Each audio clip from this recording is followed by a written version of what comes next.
So you found a skeleton. How would you tell it's a dinosaur? You personally, how would you decide? Well, interesting question. I don't know. I'd have to do some research on that.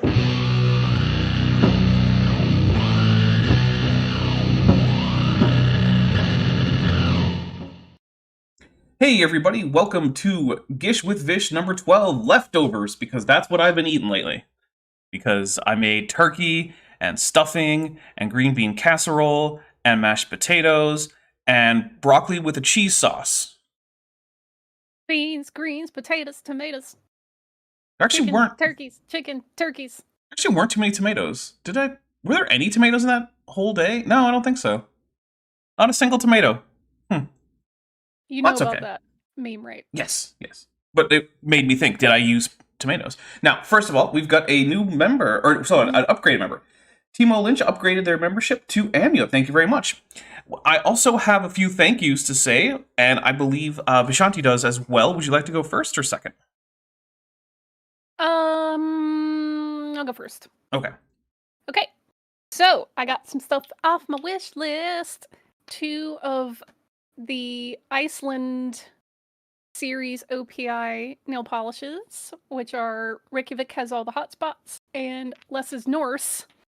This is one of the few series that actually pretty much looks good on me no matter what shade it is. And my new buddy Michael Twitty's book, Kosher Soul. Nice. Where he discusses part of his biography as a Black Southern Jew and gives recipes for kosher soul food as well as regional That guy was like, all the places life, that he's traveled. let's put it on nightmare mode. Yeah, he's playing on jeez, the ultimate. Yeah. Southern, Black, thank you. and Jewish. That is, whew. Yeah. That's a lot. All right. Came out of the womb and said, "Challenge accepted." It's like in the South Park games. Your difficulty is actually based on the race that you select your character to be. Yep. Yeah. Isn't it when you pick token and it's like the hardest mode? Yeah, if you're black, it's the hardest mode. You can be like brown. I don't think they give it a name. It's just a skin color. But basically, the darker your skin is, the less damage you do and the more damage enemies do. I remember that. All right. Now I've got a few things to say thank you for. So first, from Roylan and Daniel from DL Hutchins, I got a Carolina Reaper summer sausage. I got some Chipotle habanero beef sausages. I got a 15 pound bag of rice. And 10 of my favorite extra spicy imported instant ramen packs there. Let's see. I also, so that is from those. The card said, for eating during, quote, cold days, Roylan and Daniel from DL Hutchins. So thank you very much. And hey, you know what? It got down to like 40 last night. I consider that to be cold. I mean, I don't want to be out in 40 degrees. Yeah. Desert gets chilly. The days, not so much, but the nights get really chilly. That's why your distant cousins sleep on hot rocks. Yeah. I also got a 3D printer, a resin printer, and the card said, love your stuff, man. Amazing. 3D printers are a hobby of mine. Hope you have fun with this, from Conundrum 1988. And I want to say a very big thank you to both Conundrum and Roylan and Daniel, because all of that stuff has been great. I've already been eating... I have to consciously stop myself from eating the entire Carolina Reaper sausage in a sitting, because it's great. It's very hard for me to not just consume the entire thing, which would be bad for me in multiple ways. Yeah, but it would still be bad for me in multiple ways. So I'm like, that's a problem for future Dapper. No, see, the problem is that I'm already yesterday's future Dapper. Yeah. Well, so. If I had not controlled myself, it would be a problem for current Dapper. It is not currently a problem for current Dapper because of my self-control. Okay, we got a few things. Inkboy for €2 says, congratulations to Sal's Tuesday. Yeah, Sal is 222 days so far. All the twos. And Vandali 1998 for $5 says you should go live in 22 hours just so we can get all the twos on Sal's counter. Yeah, it's 222 days. Yeah, I think this is enough twos for now. I don't think I want to go live in 22 hours. I'll be on my day off. 222. Actually, I've been mostly taking this like from Thursday off. Like I didn't really work on Tuesday. I'm not working except for this today, really. And then I'm gonna take, Saturday and Monday as my regular days off. So I'm taking a little bit of a break. That doesn't mean that nothing's happening though. I am still rendering frames up on Sheepit. I recorded some audio last night real quick for the next video after this one that I'm rendering frames for. So don't worry. There's stuff that's still in the works. So I got a game on PC that was meant to be kind of like a small stress reliever from all the stuff that's going on in the world.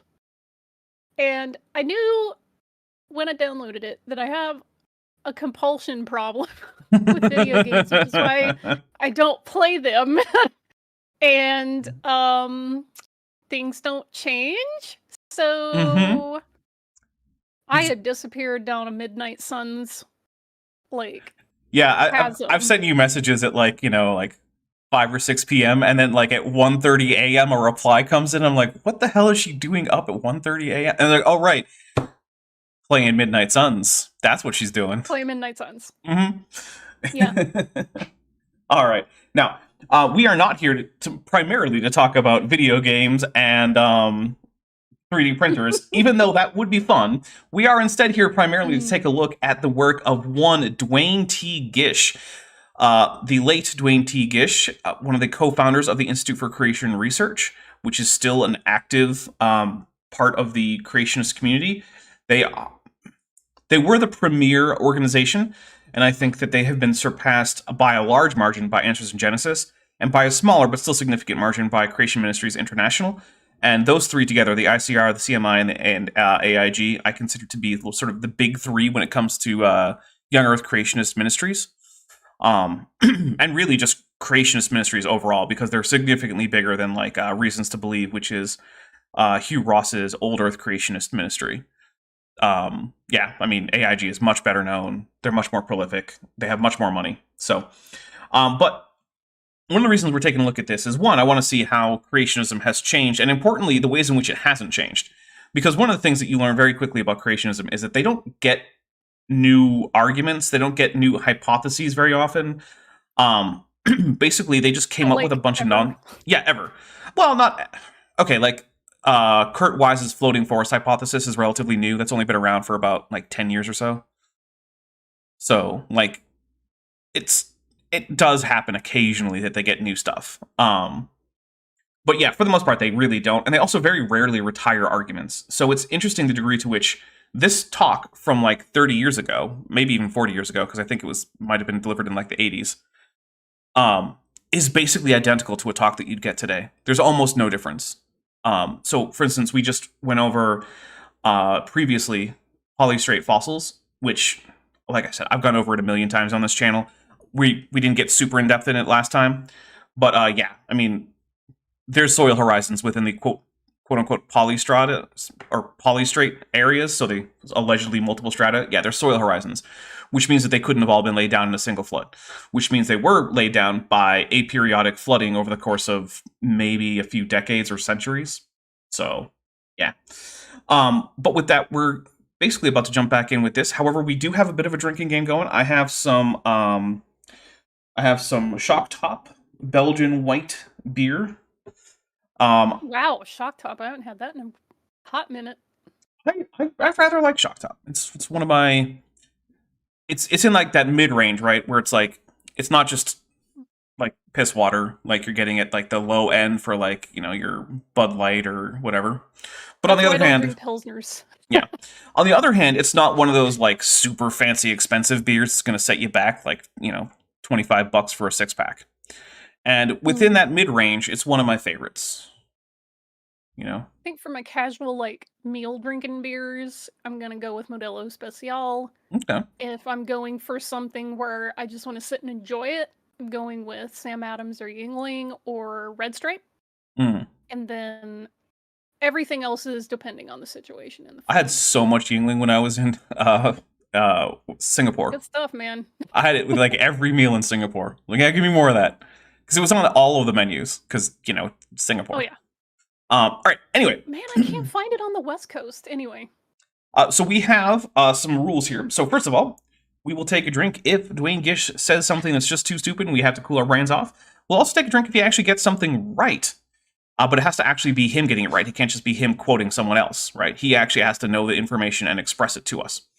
That one gets more and more generous as the stream wears on because we don't. It doesn't happen very often, so we get much more generous. We'll also we'll also drink if there's a joke that doesn't land. That's why laugh was in my brain, or if there's a story that didn't happen.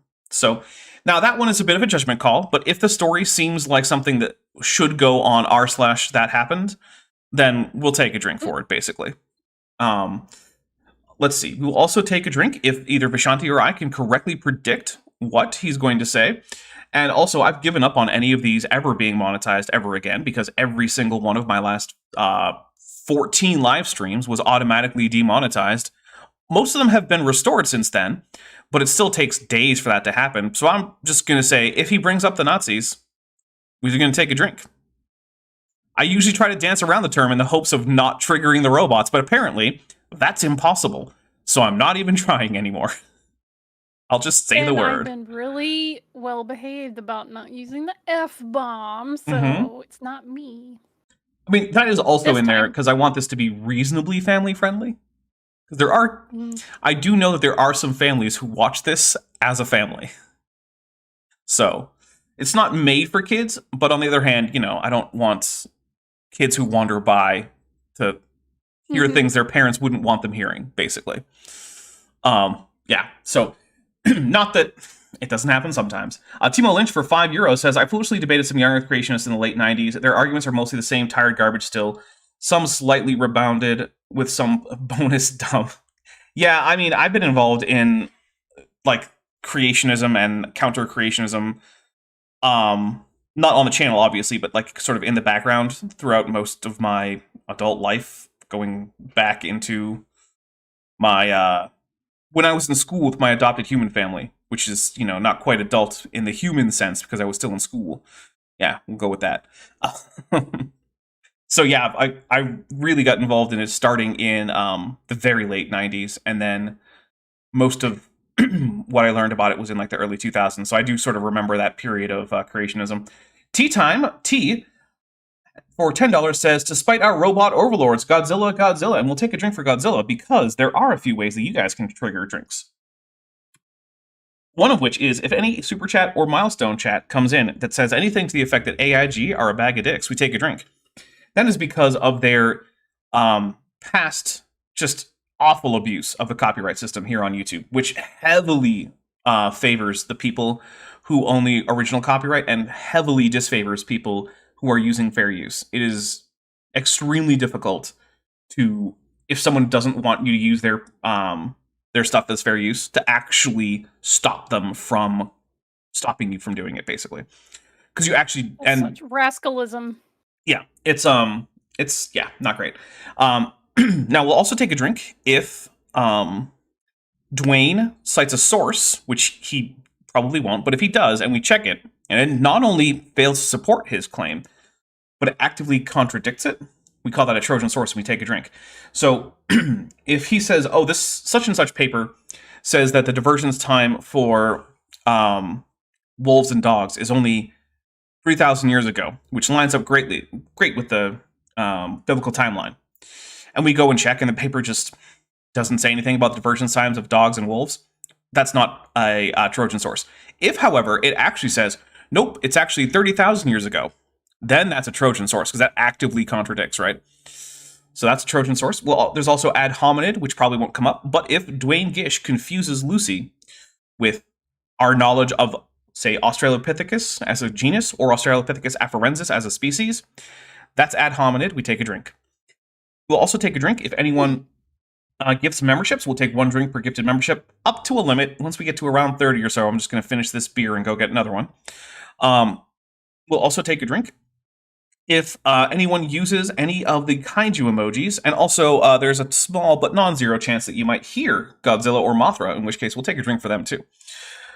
Now, remember, you don't have to play with alcohol. You can play with water, tea, coffee, juice, soda. You can play with a vape pen. You don't have to play at all. If you do, however, use anything intoxicating, please be safe, know your limits. Don't drive, don't operate heavy machinery, don't text your ex. All the typical advice. It's if you go out there and get hurt or hurt someone else, that is on you. You have been warned, know your limits. But with that, I think we're ready to hit play on this and hear about how people get the great ages of the Earth, according to Dwayne Gish. Well, how do they get these vast ages? Well, they use radiometric dating methods. That's generally true. That for the Earth, at least, yeah. For the universe, not so much, but yeah, for the Earth, yeah, that's true. We'll take a drink. Now, they don't use carbon-14. You know, widely held view by people, laymen, is that carbon-14 is used to date the Earth or to date geological formations. It is not. It does Hey, not, he's getting that right, too. We'll take a drink for That's that. correct. Carbon-14 has a half-life of only 5,730 years. That's much, much too short to date something supposed to be millions and billions of years old.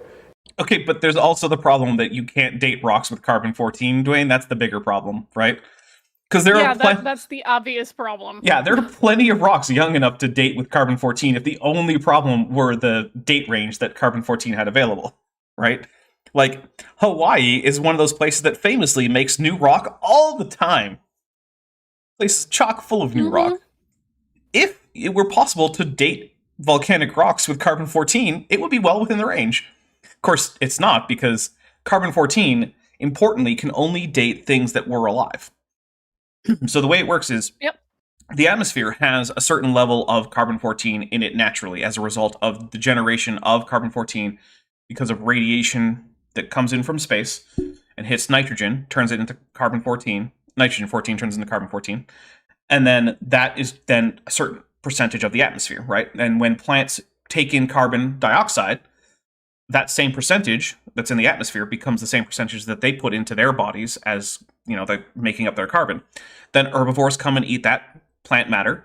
Then, you know, various omnivores and carnivores and whatnot eat those animals. And so overall, because this food chain takes place over the course of usually not more than a few years, any given living organism is going to essentially have the same carbon-14 to carbon-12 ratio in their bodies as in the atmosphere. But once an organism dies, then it stops taking in new carbon, and the old carbon starts to decay. But importantly, if it was never alive in the first place, then it was never taking in that carbon dioxide actively and incorporating it into itself. So the whole idea of carbon-14 dating just doesn't work.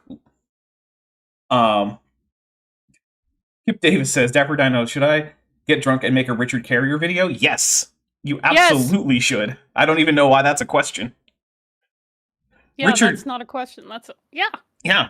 Richard Carrier is... I was actually going to say, like, L.A. Marzulli is the Richard Carrier of, like, history and biblical studies, and I realized, no, that's already just Richard Carrier. That's just Richard Carrier. So, I was like, oh, darn it. The one area where I can't say this is the Richard Carrier of... because he's already Richard Carrier. Anyway, here we go. You see, they use carbon-14 to date archaeological objects.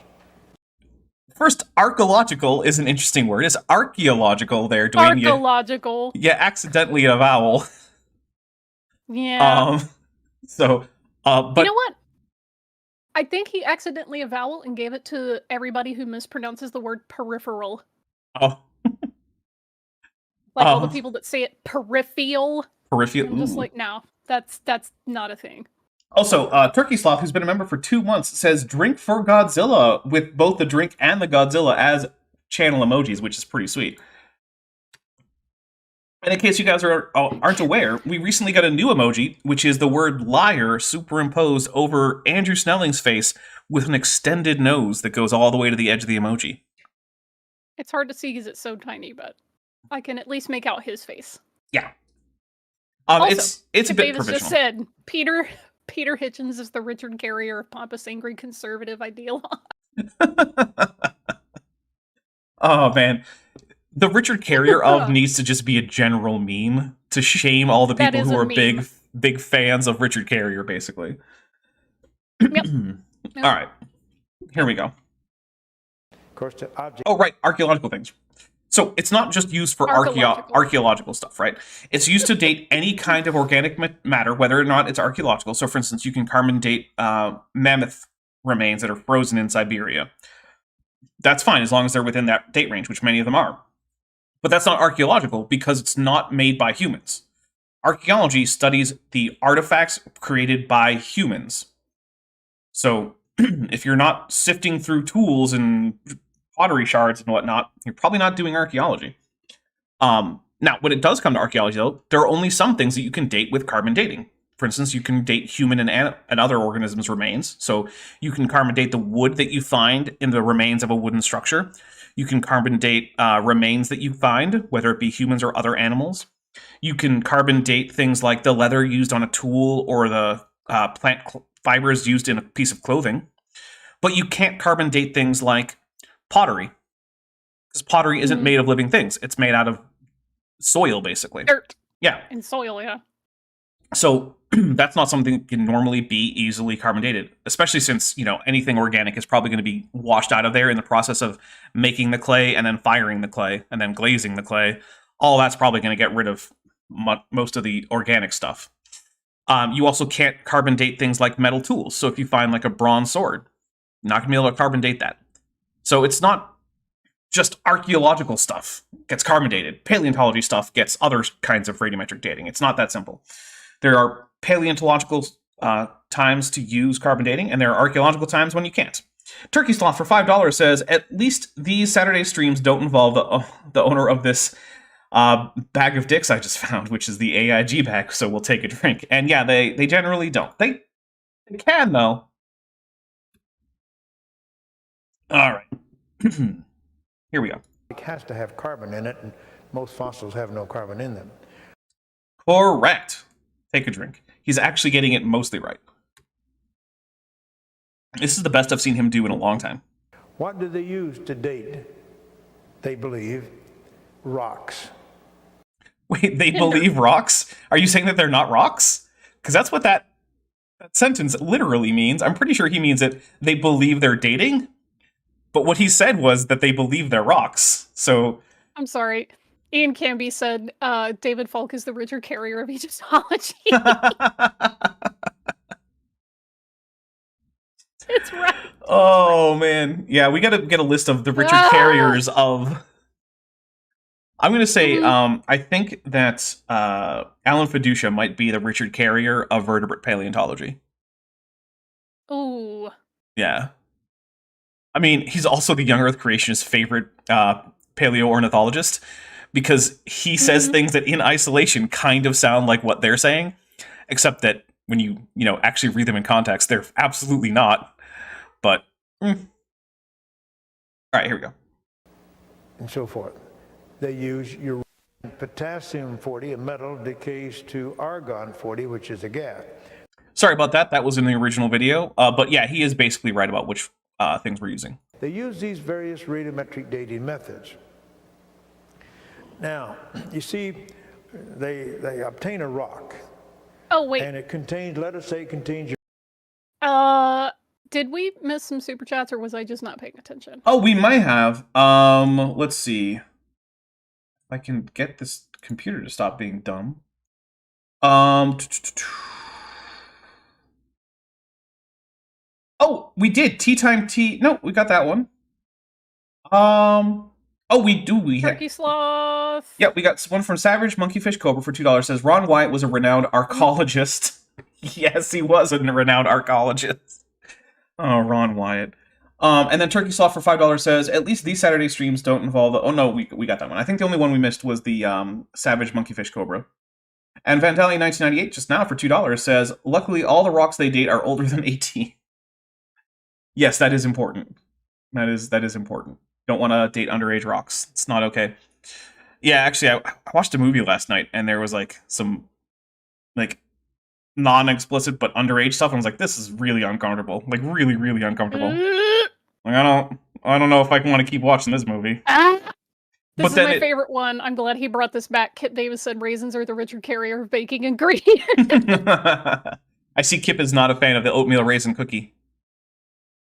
That's, well, okay. Those are an exception. Oh.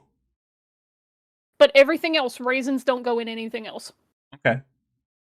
Only in oatmeal raisin cookies. I see. So, I'm also going to go ahead and say that you're also not a fan of Manischewitz wine.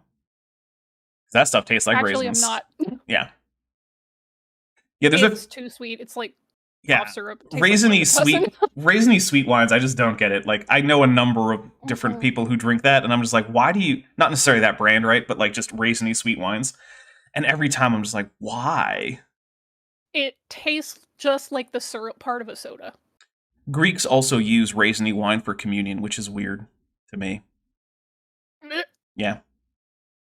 I don't like it. Uranium-238 and lead-206. Now, they believe that the decay rate of uranium-238 is such that its half-life is 4.5 billion years. Okay, so when he says they believe, what this means is, one, it's been measured, and two, it is based on, like, particle physics, one of the most evidenced areas in physics, right? We have some of the best predictions that we have ever found, and best measurements, and smallest errors, or margins of error, in this field, right? We're talking, like, predictions of values with, like, 15 to 20 significant figures, which are then confirmed with measurements with even more significant figures. This is one of those areas where, like, we're not guessing here. We know these things with extremely high precision. And in order to get these decay rates for most of these spontaneous decay in general to change, you need to do things that either break physics or that occur in places like, the center of a neutron star, which I'm pretty sure Earth has never been in. So we don't have to worry about any of those processes, right? Pretty sure Earth doesn't have any degenerate matter that's causing accelerated nuclear decay. Now, you can come back and say, well, what about beta capture? To which I will say, that is not spontaneous. And when I say spontaneous nuclear decay, that's what I mean. So if you're talking about neutron capture, beta capture, any of those, not spontaneous. And yes, those can change with the flux of the radiation that induces them. I love this chat. Savage Monkeyfish Cobra just put in the chat, L. Ron Hubbard is the Richard Carrier of self-help gurus. It's tough to be the Richard Carrier of self-help gurus because that is already a field full of Richard Carriers. But L. Ron Hubbard managed it. Yeah, he managed it anyway, with making one of the most abusive cults that has managed to survive to this day. Although it is shrinking. Like the people who occasionally actually escape from the Sea Org usually actually have had access to things like, mailing lists and whatnot. And yeah, the numbers of Scientologists are going down, even though every year at like the IAS annual meeting or whatever, that's International Association of Scientologists. It's the club you have to be in to be a Scientologist. Yeah, they're always reporting, oh yeah, we just gained like 3 million members. Like, no, you didn't. 3 million people might have put down their address on like one of those personality tests, and now you just count them as Scientologists. It's like when the Catholic Church is like, oh hey, anyone who's ever been baptized as a baby is currently a Catholic, until they decide to tell us specifically to take them off the rolls. Even if they've gone and joined some other religion, until they come to us and be like, hey, please take me off the list, you count as Catholic. Okay, cool. Nope, didn't choose it. Bye. Yeah. So let us say that in this rock now, that we have one half-life. We say it started out with a certain amount of uranium. 92 people it's watching. Okay to finish a sentence, Dwayne. No, it's not. 92 people watching, only 42 likes, which means that once again, I like less than half of you, half as well as you deserve. So go ahead and hit like so I don't have to keep Bilboing you. And now half of it has decayed to lead-206. They would say that rock is 4.5 billion years old. Yeah, generally. I mean, there's going to be a margin of error in there, but yeah. course, that wouldn't be the case because Earth's not even supposed to hardly be that age. But if it has one half-life, they could know how to measure the age. This guy needs to take a breath, take a moment to collect his thoughts, Right. and then start talking. Like, Dwayne, it's okay, buddy. You can take a pause to collect your thoughts. Rusty Longshanks for $2 says AIG is a bag of Richard carriers. Nice. We'll take a drink for that. The South Geek 4, a New Hope member for 7 months and is at the amniote level, says, "Oh no, I missed the beginning again. Damn daylight saving time. I'm here though. Unfortunately, right when Dapper Bilbo'd us. How unfortunate." Some of my shows are starting a little bit earlier because all of you guys out there, or well, not all of you, but most of you out there, decided to just change your clocks for no good reason. And you should just stop doing that. Here's the thing, right? There are laws that say, oh, like the state of California is going to shift its clocks. But there's no actual enforcement mechanism for people who don't shift their clocks, right? Like it's not a crime to not shift your clocks. It's just an official government, what time is it rule. Mm-hmm. Literally any given person can just decide not to do it. And if the entirety of the population of California was like, I'm just not going to do it, then it doesn't matter what the law says the government official time is. You can just not have daylight savings time by just not complying with that law that isn't even a crime for you not to comply with anyway, because it doesn't apply to you. It applies to the state government of California. So just don't. That's going to be my new political message, is just don't shift your clocks. No one can make you. They're not even trying to pretend that they can make you. This is not legal advice. Political movement. If you in fact do live in a jurisdiction where there are criminal penalties for shifting your clock, maybe don't do that. So you take the material, determine the present ratio, knowing the rate of decay, they know how much was there to begin with, how much is there now, they can determine the age of the rock. Yep, broadly speaking, that is how that works. Providing certain assumptions are true. First assumption, decay rates must have always been constant. So I heard that as two separate letters, DK and not Oh. decay. So again, DK, it's putting the emphasis on the wrong syllable. we're in a situation where in non-constant decay rates would require that physics was simply different in the past. Now, the very basic idea behind science, right? Empiricism. It's the idea that you collect data, and then you can use that data to make predictions about future data that you will collect, right? That requires that physics not change across time. That is one of the only actual assumptions in science that doesn't have evidence for it directly, right? We can't prove that in the distant past physics worked the same way. However, in order for the entire idea of empiricism to work, that has to be your basic assumption.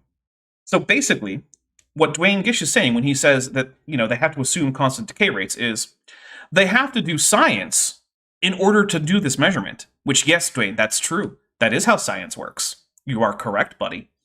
DM, the Middle East is a war-torn country. Wing for $2 says, but so much candle waste, Dapper. God, with a Godzilla, so we'll take a drink for the Godzilla. Savage Monkeyfish Cobra says, the Donkey Kong is always constant. Dwayne Gish. The DK. Nice. DK is also for dead Kennedys. It's a good set of letters. Mm-hmm. All right. Now that may be so, but we don't know that for certain. That's true. We don't know if science works for certain. But so far, so good. So let's keep running with it until it stops working. Who was back there 1 million years ago or 1 billion years ago to measure the decay rate? No one. It doesn't matter. That's the thing. It doesn't matter. Unless you want to posit that physics has been changing and therefore science as a whole is invalid, Dwayne, you don't need to measure something 1 million years ago to know how fast it occurred 1 million years ago. Wasn't anybody there. So we just assume the decay rates have always been the same. The clock has always run at the same rate. That's No, Dwayne, specifically we assume that physics hasn't changed. That's it. That's the whole assumption. If physics has changed, then we have to throw out literally all of science. I want to emphasize this. All of science is based on empiricism. Empiricism requires that the universe operate the same in the past, in the future, and across space. So that if you go do an experiment here on Earth, you'll get the same results if you do the exact same experiment with the exact same conditions 3 billion years ago over in Alpha Centauri or over in the Andromeda Galaxy or wherever. That is how science works. You can just say, well, I just reject science as a whole, and like, okay, I can't stop you from just rejecting science, Dwayne. But you should be honest with yourself that that's what you're doing when you say things like, oh, well, we just have to assume that the decay rate is constant. Yeah, that's called science. That's literally how science works. Anything else isn't science. It's something else. And other things than science are okay to do. It's fine, right? I don't do science all the time. Sometimes I do stuff like decide to read through the rules for all like 120 Starfinder playable races. Just because I want to see if I want to play any of them if I ever play Starfinder. So I just sit down and start reading alphabetically. I'm in C right now. It's going to be a while. That's not science, and that's okay. That's an assumption. Secondly, you have a rock. Let us say this rock, let us say you are using uranium-238 and lead-206 to measure the age of that rock. Based upon the present ratio of uranium to lead, your age turns out to be 750 million years. Okay. If that's true, then that rock had to sit in the ground for 750 million years. I mean, no, it could have been exposed to the surface, but sure, whatever. With nothing leaving the rock and nothing coming into the rock. You can't. No, it actually just needs uranium to not come in or leave, and lead to not come in or leave. Anything else is fine. Have the atomic clock reset, you see. But you Reset? see, that's not very. Yeah, that's not how that would work. That would just give you an erroneous age, but it would not actually set the age back to 0. You can actually reset the radiometric age. Account for contamination? Probably not. Well, this is what he's trying to talk about, is contamination here. By having outside things come in, that would end up being contamination. I don't know if he's going to use the word, but it is what he's trying to talk about. Probable. Why? Uranium salt. Oh, Alex Markle says, geez, how thick is that Starfinder tome? So here's the thing about Starfinder, right? The actual core rulebook has, I think, like a dozen races. Like it has the core alien races and humans. And then also in the back has legacy fantasy races like elf, half-orc, gnome, halfling, and dwarf. But then the rest of them are spread across like 15 or 16 different books. And I went to the online resource that collects all the rules and has them categorized.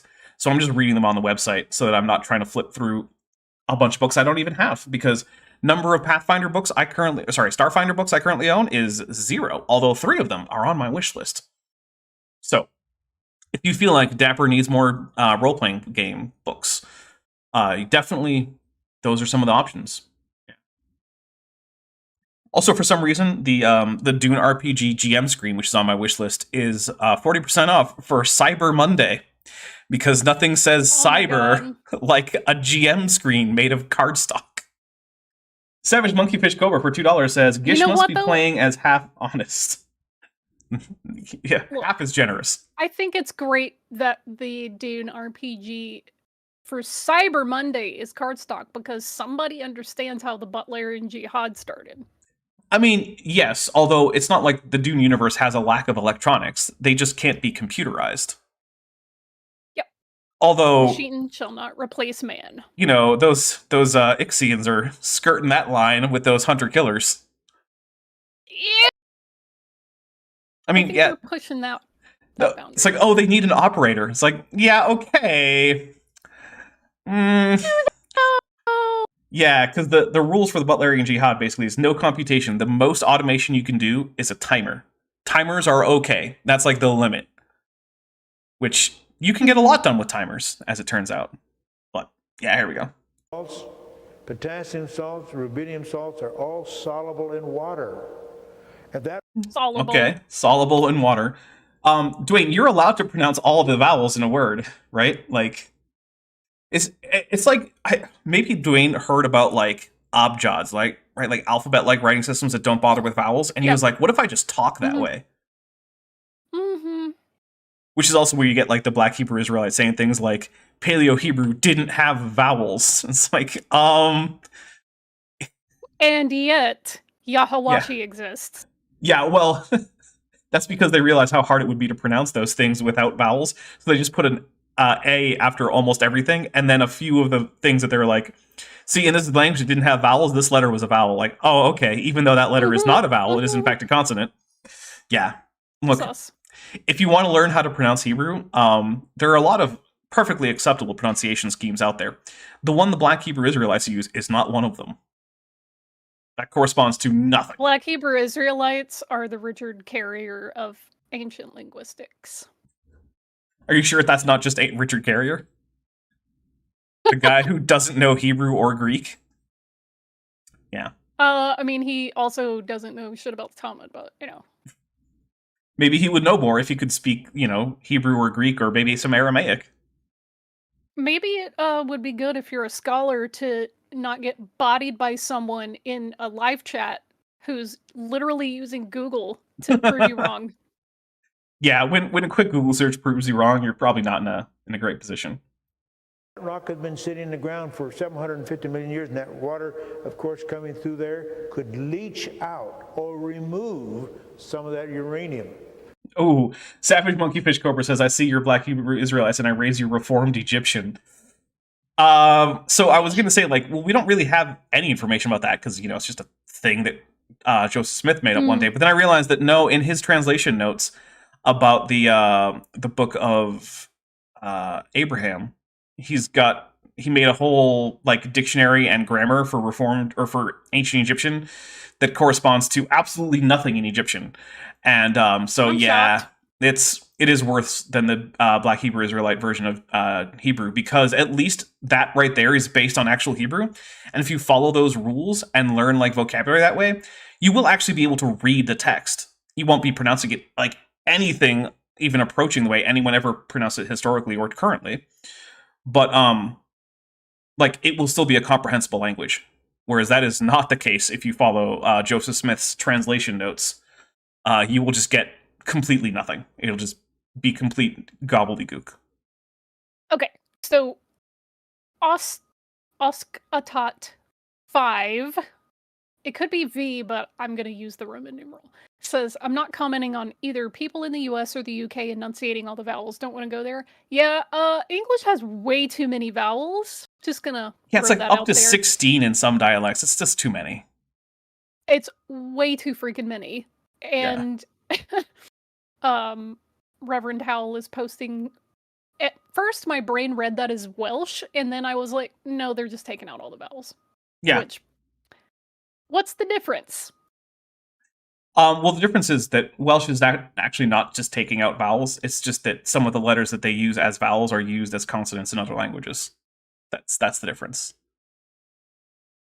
You can spell an entire word without using vowels, like a very long word. But the thing is, you can't, because most of those, those W's and whatnot that you're seeing, those are vowels. And look, I know the Y is a vowel. So is W. But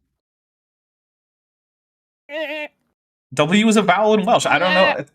It's just a fact. I don't know what to tell you. It breaks my brain. Sorry. That would increase the parent age. Now, furthermore, lead will migrate in and out of rocks. If it migrates into that rock, it would increase the parent age. Mm-hmm. I mean, he's basically right about this. This is true. Take a drink. All these other elements, but you must assume that didn't happen. You must assume that rock was a closed system for 750 million years. And here's the thing, right? You actually don't assume that. You check it, because there are numerous ways to tell if something has had contamination. One of the most effective ways that we have is checking different radiometric dating methods on the same rock, right? So what you do is you line up these ratios, and given their known decay rates, if they can form a straight line on a particular graph where you're graphing, the ratios together, what that means is that you actually can be very, very highly confident that minimal contamination occurred in this sample, because otherwise you would get a nonlinear graph indicating that you're getting different ages from different techniques. So That's it. That's all it takes. And sometimes it's true. We do find that there's been contamination and a rock cannot be reliably radiometrically dated for that reason. That happens. In which case, we don't accept the radiometric dates, and we have to use other methods like stratigraphy to figure out an approximate age. But yeah, it's just something you check for. Because the thing is, the processes that cause contamination for, say, uranium-lead dating don't necessarily cause contamination for, say, potassium-argon or argon-argon dating. So because of that fact, because the chemical processes that would cause contamination in each case are different, you can be pretty well assured that if there is contamination, it will not affect all of the different radiometric dating methods the same way. Some will get older, some will get younger, some won't change. So as a result, you just check it multiple times with multiple different techniques, and if they all line up, good job, you got a date. If they don't, well, now you have to be a little bit more clever about how you're going to figure out how old a rock is. Asteryu for $5 says, yes, Welsh, the language where you can write humraz. I don't know. I don't know Welsh, but I know that Y is a vowel in a super chat, but you can't say it out loud, Godzilla. Yeah. Also, figured out Welsh is just like the underboss. The final boss of taking out vowels is Serbian. Yeah, so see, the thing is, though, Serbian actually takes out the vowels. Like, the Serbian word for Serb doesn't have a vowel in it. Yeah, it's Serb. The R is actually the nucleus of that vowel. There are other languages that do that too. I believe Hungarian does that. A bunch of the languages in the Caucasus Mountain regions, like Georgian, do that. You can actually come up with I think it's like a 7 or 8 syllable word in Georgian that does not have a single vowel in it. Not just in the writing, that physically no vowel sound is produced by a human pronouncing this word. So yeah, it's actually not that uncommon to have a few languages that use various consonants as the nucleus for syllables sometimes. Common options tend to be nasal sounds, liquids, and trills. So like you get a lot of L's, R sounds, N's, M's as the nucleus of nucleus of syllables when you're in a language where consonants can be the nucleus of a syllable. So, yeah. Ooh! Read Asteryu's pronunciation. It's pronounced Kemraig. Is that really 2 separate vowels, or should that be like a diphthong, like Raig? Is it Raig? Raig? Let me know. And I know even if you did put a tie bar in there, it probably would be cut off because YouTube isn't exactly IPA friendly. Now, furthermore, lead 206, lead 207, and lead 208, and these other things are in the mantle of the Earth. And as that molten material comes up through the mantle and it solidifies to form a rock, it would bring with it some of these lead isotopes. Now, this is true, and this is a problem. And here's what the solution to this is, right? You take a look at the actual chemical composition of the rock that you're measuring, and there are certain types of mineral that the crystals that they're made out of actually exclude certain other chemicals, which means that if you find that chemical there, it cannot have actually been there in the rock initially because it would have been excluded from that particular crystal formation. That's as easy as it is, right? So, for instance, lead is excluded from a lot of crystals that might otherwise form in rocks. Argon, which is, the whole uranium or potassium argon dating, argon is excluded from all crystals. You know how I know? What's up? I can't see the chats because you'll get demonetized, but start with Fearmonger's comment. Yeah, I'm not going to start with that comment. Anyway, back to the purpose of this, which is not to tell dirty jokes in the chat, even though it is allowed. Yeah, argon is excluded from all crystals. You know how I know? It's a noble gas. You know what kinds of chemical bonds noble gases typically make? None. They don't. You can actually get them to form compounds, but it's really tricky, and it does not just happen naturally. So, yeah, by checking the chemistry of the rock and what kinds of crystals there are, you can actually tell whether or not any of this decay product could reasonably have been primordial. And yeah, there you go. It's almost like the people who spent decades, their entire lives, refining radiometric techniques, coming up with radiometric techniques, using radiometric dating techniques, actually thought of these basic, like high school level problems. I don't know. Or maybe... It's so weird that I'd rather trust people who study this for a living and get their degrees in it rather than some asshole in a, church standing behind a podium. Yeah, the people who, are actual experts. Why would you trust them? All right, here we go. So on day 1 or time 0, that rock could have an apparent age of millions and billions of years. Why? Because not only would uranium be there, but some of these lead isotopes, lead-206, would be in that rock on day 1, time 0. So this gets to things like the date ranges with which you can reasonably use radiometric dating. And one of the problems with radiometric dating that is well known is that most techniques give you a minimum age below which they cannot reliably give dates, right?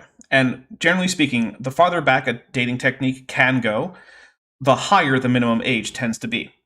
So for instance, if you have a radiometric dating technique that could take things back 20 billion years, chances are that the minimum age that you're going to find there is going to be in the hundreds of millions of years. And this is for a few reasons. One is that basically your margin of error might simply be high enough that even if your reading is 0, the high end of that margin of error could still be millions of years, right? Because if you're at 0 plus or minus 5 million years old, well, guess what? That still includes 5 million years as a possibility. Astro Ryu, who's been a member for 8 months and is at the ambient level, says, Helonium is a noble gas compound. It lasts longer than the average chain of true things. Gish says, wow. Yeah, there are noble gas compounds. Like I said, it's just very hard to get them, and they tend not to be terribly stable. But yeah, they do exist. But again, they tend not to be 1, stable, or 2, things that just form naturally. I lost my train of thought. What was I talking about? Oh, right. So another problem is that the way that radiometric dating is done, right? You take a sample, you crush it into a powder, and then you put it into a machine that is going to basically heat up the material and see what emission spectra you get. The reason for that is that every single isotope has its own unique properties in terms of what light it will emit. And so you can actually just check to see what's physically there in terms of what atoms are there. And then you can check to see how much there are and get ratios, all that. But the thing is that then the test chamber needs to be evacuated. So what that means is, because you vaporize the sample essentially, there's a vacuum pump that pumps the gas out. And then the new sample can be put in, the vacuum can be pumped, you pump down the vacuum and then go again.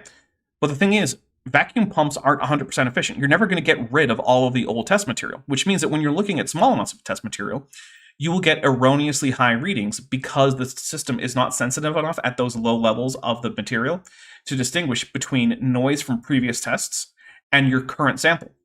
So you combine both of those things, right? The relative imprecision when you get with these, long half-life isotopes, as well as problems just mechanically with the test. Yeah, dating young rock is notoriously inaccurate. But if you wait a few thousand years, for instance, if you say were to radiometrically date the ash and rock that resulted from the Pompeii explosion that, killed Pompeii and Herculaneum, right? Those are the two cities. Everyone forgets about the other one. Yeah. Everyone's all about Pompeii. It's like, hey, Herculaneum also got it, and they matter too.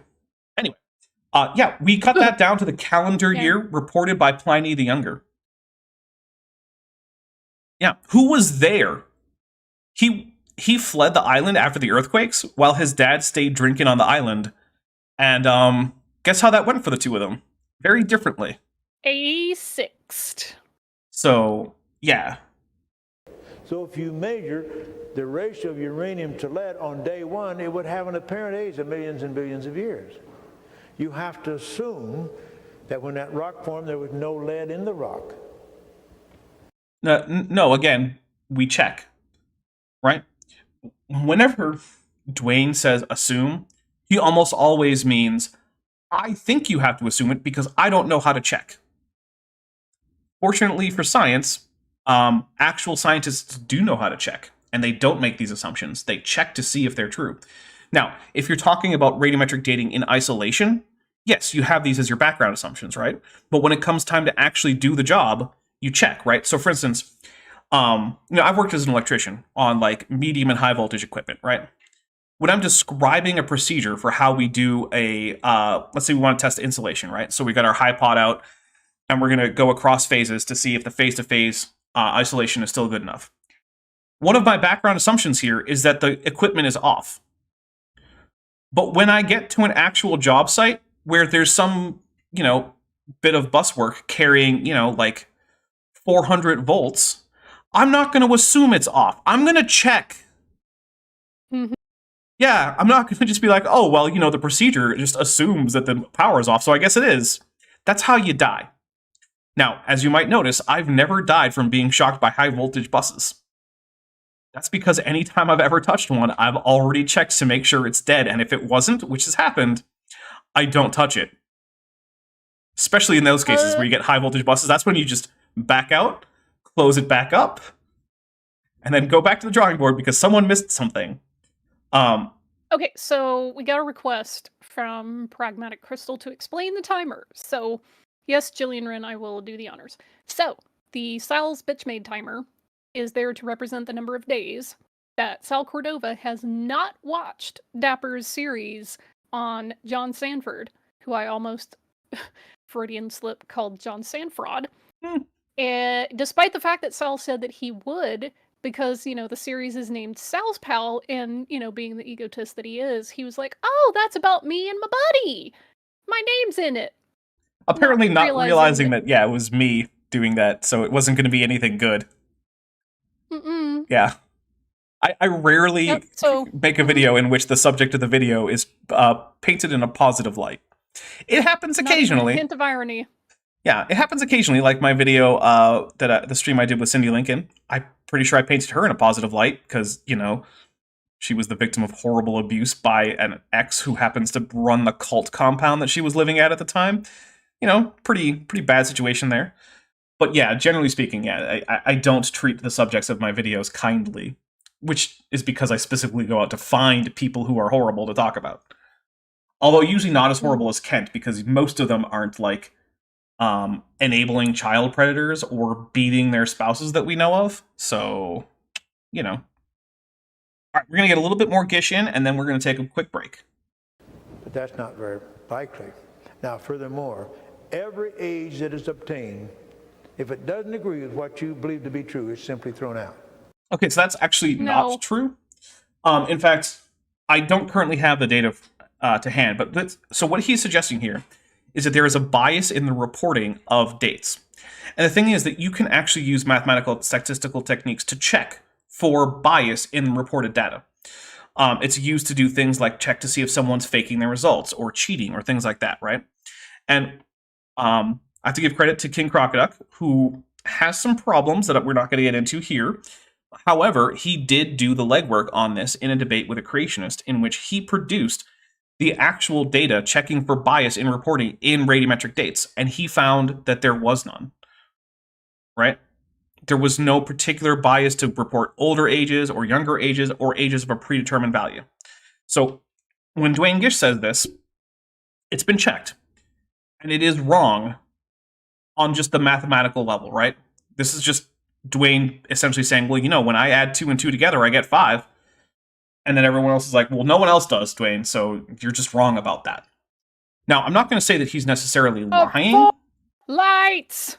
Now, I'm not going to say that Dwayne is necessarily lying about this, but it is definitely not true. Now, I do think that it was probably not the case that anyone had done this analysis when Dwayne was saying this. And so for him, it's probably just a coping mechanism to say, oh, yeah, well, they're just, tossing out data that doesn't agree with what their conclusion is, which is accusing people of academic fraud, essentially, which is not what's happening. Now, there are dates that are tossed out because they are anomalous and we know that there's a problem. For instance, like I said, when we check for contamination, well, when you find it, you don't bother always reporting all those dates because you know that they're not accurate. So you don't use them because there's good reason not to. However, that is not the same thing as simply tossing out any date, no matter how accurate it seems based on the experiment, just because it doesn't fit your preconceived notion. That's not what science does. That's the kind of thing creationism does, which is why you have things like the Answers Research Journal that says that you cannot submit papers that do not support a young Earth, young life, recently created universe and a biblical worldview. So, for instance... And friends, that's not science. It's not. So, for instance, we know with extremely high confidence that the character of Abraham just didn't exist, right? There's absolutely no evidence for him, and there's a lot of evidence against the idea. And same with Moses. If I wanted to submit a paper pointing out that evidence, it would be auto-rejected because it doesn't support their version of a biblical worldview. Now, also, I want to point out, there is no such thing as a biblical worldview that you're just getting from reading the text of the Bible. Anytime you read any text, you bring into it your assumptions, your interpretive frameworks, the hermeneutic processes that have been established by your tradition, which predates you, and you are bringing that to the text, and then you are taking certain parts and prioritizing them over other parts that either don't jive well with your understanding or that contradicts the parts that you would like to take seriously. Everyone does that. So no such thing as a biblical literalist. There's a really great video by Dan McClellan that came out this week on that. Yeah, it's literally impossible to be a biblical literalist because the Bible, if taken literally, contradicts itself all over the place. So, I mean, that's that simple. Now, you can come up with harmonization options, which great, but then you're not being literal. So, yeah, there's no such thing as like a biblical worldview in the sense that you just read the Bible and took your worldview from it. So, just want to get that out there. If someone... Now, that doesn't mean that the Bible isn't a big part of certain worldviews. That is the case, right? Like, Dwayne Gish is getting his ideas from texts in the Bible. It's just that the ones that he's prioritizing are still being prioritized by him as a result of his extra-biblical commitments to certain theological positions, hermeneutic principles, things like that. But we're going to take a quick break. We will be right back. And at the end of the break, you guys... I'll give a quick little appeal, and then we'll get right back into this. In the meantime, though, you guys can enjoy the musical stylings of Beethoven.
Hey, and we are back. Welcome back, everybody. Thank you for sticking with us.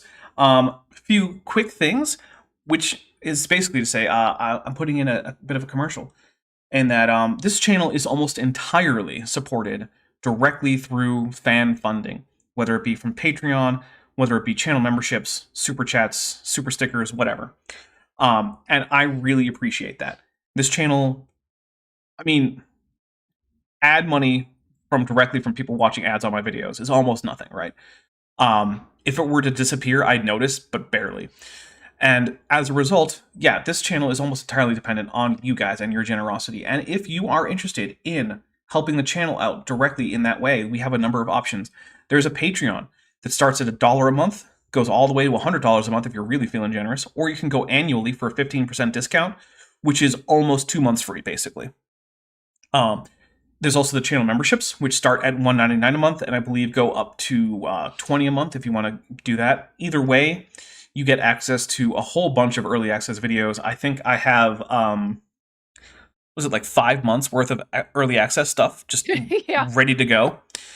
So yeah, there's multiple series that haven't even started premiering that you can watch the entirety of if you decide to become a member or a patron. In order to access those, on Patreon, you just want to go to my Patreon page, and they'll just be there as posts, and you can just click through them. If you want to access them as a channel member, go to my community tab, and they are there as member-only community posts with links to them. I don't set them to be the members only, because then my Patreon subscribers couldn't see them as early access if they're members only, because it's only members. That's why I do it that way. You also get access to the special supporter-only Discord by linking your Discord account to the account that you joined with, whether it be YouTube or Patreon. And if a monthly or an annual thing isn't, what you want to do, but you still want to help out, there's a merch store in the description. That also is, the excess money that I make over what Teespring takes all just goes to me. So we got blankets, we got t-shirts, hoodies, mugs, stickers, beach towels, whatever you want. It's probably on there. Baby onesies. Baby onesies. At least one person has bought a baby onesie since I started that store. There's a baby out there wearing a Dapper Dinosaur onesie sometimes, and I appreciate that. But anyway, we're not really here for a commercial. We're here to go talk about Dwayne Gish, but we do have a couple things to say. Savage Monkeyfish Cobra gifted 5 Dapper Dinosaur memberships. And so let's see. They went to Tesla Ranger, A Madman, Trail Mix, My Unfinished Intro, and Rusty Longshanks. So let's take those 5 drinks. Here we go. 1, 2, 3, 4, and 5. Thank you very much. All right, here we go. And I tell you, you get a lot of wrong ages. I remember talking to a young paleontologist. How would you know they're wrong? Los Angeles. Yeah, I don't know. But also, this sounds like a story that might not have happened. It's talking to a young paleontologist. Here we go. Yeah. Natural History Museum. He said, when I send in a sample, he didn't know I was a creationist. He said, when I send in a sample to be dated, if I think it's 10 million years old and they tell me it's 5 million years old, I don't pay any attention to it. I just throw it in the wastebasket. Yeah, that's a thing that didn't happen. That didn't happen. I don't believe for a second that happened. Because not only is it not true, how would this conversation even occur? There's not a bunch of paleontologists just hanging out in the exhibits at natural history museums, generally speaking. In fact, even if you go to where they're preparing fossils, those are usually lab techs and not, strictly speaking, paleontologists. So that's not always the case. Sometimes the paleontologists are in there doing that. But like, I've been to several museums where you can just go to basically where the fossil preparation is taking place. And I mean, it's walled off, but it's walled off by like glass windows with holes in them so you can talk to people.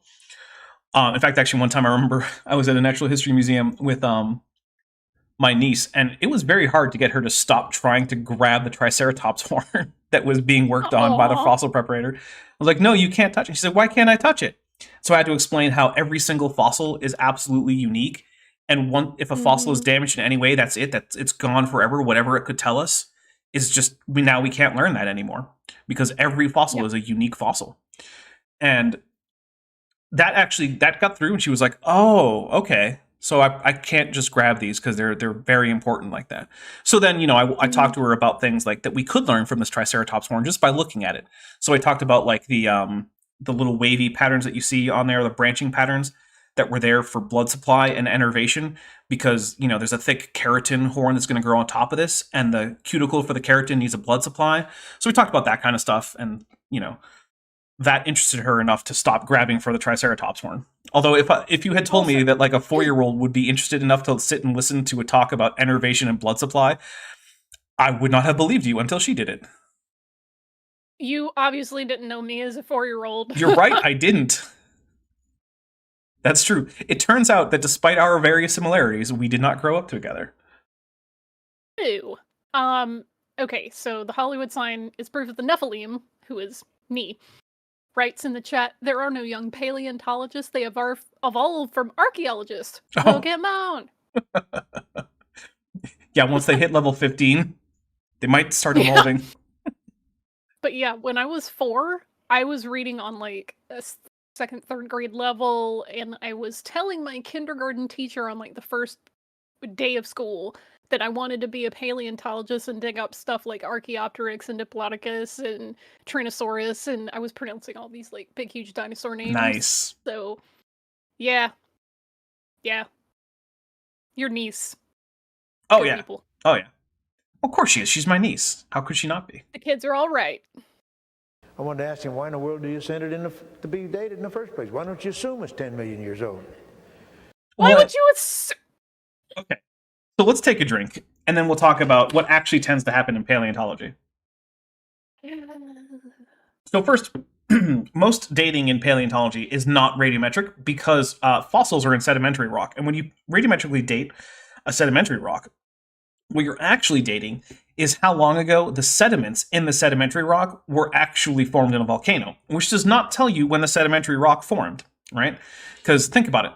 A rock could form at one point, and then it could just stay as that rock for, say, 12 million years. And then it could be eroded away, turn into sediment, which then flows into a stream, which then deposits it. So now there's a mismatch of the sedimentation of 12 million years. So if you radiometrically date that sediment, you're going to get the date of the original eruption, which is not what you want. So how do you date sedimentary rocks? Well, you have to use radiometric dating on the igneous rocks that surround it, and then you can fill in the gap. And you can also look across across geographic space, right? And say, okay, so in this part of the world, this particular sandstone has these things above it. But in another part of the world, there are other strata that we can use to help relatively date it that are also in close association with it. So we know what happened before this and after this. That's what gives you that bracketing, where you say, okay, based on the stuff that we can directly measure, and using cross-stratigraphic alignment to figure out exactly where this goes in the geological column, then we can assign it dates based on that. So generally speaking, when someone says, hey, this is a 66 million year old Tyrannosaurus Rex skull, they did not radiometrically test that skull or the rock it was found in. Instead, that date is based on igneous rocks that are nearby. So now, the reason that that's not usually the paleontologists doing that is because, well, that's what geologists are already doing. So usually what they're doing is they're references with geological information about stratigraphy, which then they use to figure out how old things are. So basically, the paleontology method is usually you check a standard work that gives you the dates that have already been established by geologists in the past, and you check where your strata comes in the geological column, and that gives you your estimate. You generally don't have to directly radiometrically date anything as a paleontologist, unless it's a brand new area that does not already have a well-established stratigraphic dating. Also, it's not circular reasoning because you don't have to reinvent the wheel every freaking time. Yeah, that's another big thing about science. Once science has already been done, you don't have to redo it over and over every time because we never get anything done. I mean, think about it in terms of technology. If you want to do physics, you don't have to go, okay, let's prove 2 + 2 = 4. Let's prove the Pythagorean theorem. It's like, this has already been done. We need to, build on this. Right. This is why Kent Hovind's never going to understand dating methods and stratigraphy and any of that. Like when NASA is about to, do a flight plan for a new rocket, they don't start by like redoing the Cavendish experiment so they can be well assured that they have the gravitational constant correct. Like there's been hundreds of thousands of experiments that have already done this. We know the value. We just plug it in. We don't have to sit here and rederive literally everything. DM, the Middle East is a war-torn country wing for $2 says, gentle reminder that turtles are the best tetrapods. Thank you very much. And my unfinished intro, member for 9 months, who's at the amniote level, says, a young paleontologist who studies the Big Bang and moonlights at a museum and teaches CRT at uni told me that the YouTube memberships are great. They are great. Although I suspect that might not have been a young paleontologist who studies the Big Bang and moonlights at a museum and teaches CRT at uni. That might not be who told you that.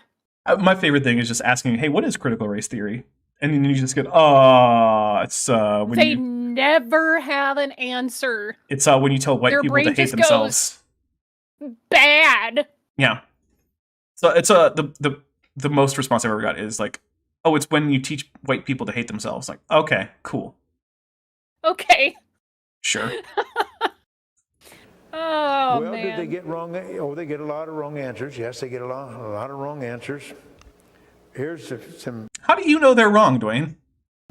From the scientific literature, they had what they call a stony meteorite, and they dated that. And one method, using the lead method, they got an age of 4.5 billion years. I like how he's got his citation on that piece of paper, but we don't get to see that.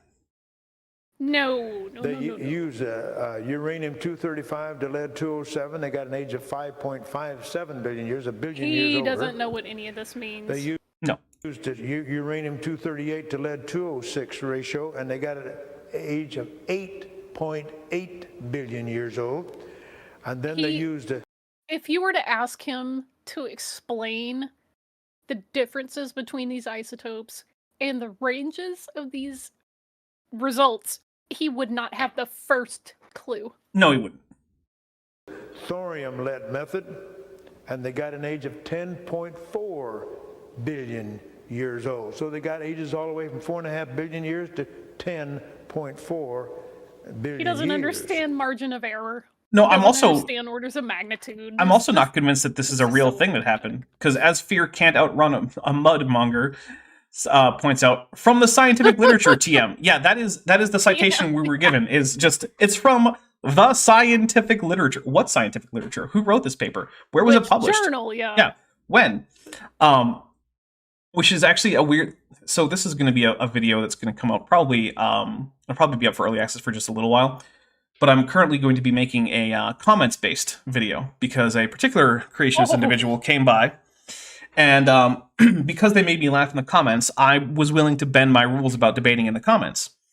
Although I told them that if they, fail to actually do the first thing, which was back up one of their claims with a paper, that they would just be banned. And I gave them, I believe, about 47 hours or something to do it. They failed. And one of the things that they failed at was actually properly citing anything. And I gave them how to cite, right? I was like, I'm not going to be super formal. Just give me the name of the author or authors, the name of the paper, the publication date, and the journal it was published in. Not once did he do that for anything, despite trying to cite 2 different papers. So we're going to not only look at his responses, we're going to look at those papers that he tried to cite that I had to go dig for because I had to actually, do work to find them because he couldn't properly cite them. So, yeah. Alex Markel in the chat says, plot twist, the piece of paper is blank, and Gish is just using it to make himself look like a doddering old man. Actually, I wouldn't be that surprised if it were actually blank. Although I suspect it actually has his lecture notes. Savage Monkeyfish Cobra for $5 says, is the scientific literature checked by the copyright? Yes! Yes! I wonder if I could get Armando Calvo in a call. You think he'd actually talk to me? Because I have questions that aren't just like, hey, you're an idiot, right? Like, I have questions like, what is the copyright? How did you get your work checked by the copyright? What, physically, what did you do? Did you send it somewhere? The copyright. Yeah, yeah. Because I want to know what he means when he says these things. Because the thing is, I have a very strong suspicion that he did something that he thinks is adequately described by had it checked by the copyright. but I have no clue what it is that he actually did that he thinks corresponds to those words. It's just got to be something. Okay, if you get him on the horn, ask a question for me, please. Ask him how he passed basic without washing out. That might get him to hang up. I mean, you could save it for last. There you go. I mean, if I got him on a call, it would almost certainly be live on this channel, so you could just ask him in the chat. Okay. And that is repeated many times. They got rocks from the moon, and they dated these rocks using the uranium method, the thorium method, potassium argon method. He doesn't know how. And they got ages for that rock all the way from 2.2, these different rocks from the moon.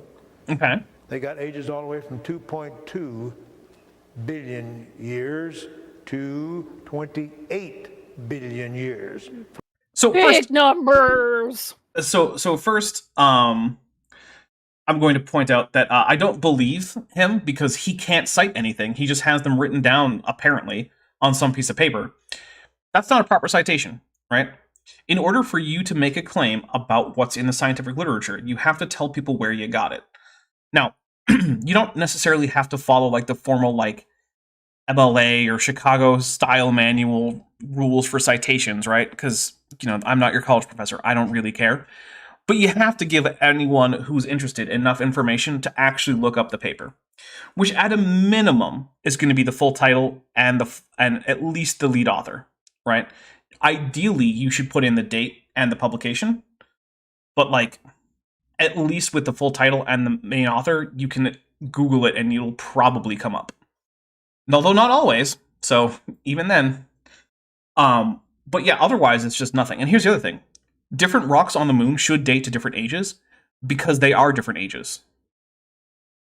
The moon isn't all the same age, right? So radiometric dating tells you how long it's been since a rock was actually just liquid magma or lava. Mm-hmm. Surprisingly, there's tectonic and volcanic history there. Mm-hmm. So if you look at the moon, the mare, the seas, those are actually younger basalt than the highlands that are made of brighter colored rock. So those should date younger. So, and also, if a comet or an asteroid or something hits the moon, that will cause ejecta to go out. So you can get rocks of different ages in the same place because some of them might actually be impact ejecta, which means you can pick up two rocks right next to each other on the moon and they can actually be different ages from each other by billions of years. It's almost like there's a huge amount of craters on the moon from stuff hitting it for a long time. Nah, sounds made up. For rocks on the moon. When I debated Dr. Doolittle there at Liberty University, he said, we dated the moon in... Did he say Dr. Noodle? He said Doolittle. Oh. Which I want to imagine as the... Yeah. He sounds like an elderly version of Boomhauer. I want to imagine that this debate is actually a debate between him and a guy who talks to animals. Because that's the only Dr. Doolittle I want to hear about. Sorry, any actual doctors whose names are actually Doolittle out there. No hard feelings. Go right on the dot, 4.5 billion years. Well, there was one determination that came out 4.5 billion, but they got all these other ages too. And there are many other examples like that. Another thing I want to point out is many such examples. cherry picking outliers isn't really doing science, right? Because any data set is likely to have at least a few outliers where something weird happened and you don't know what. It just happens, right? I remember in one of my classes that I took surrounding like statistics, right?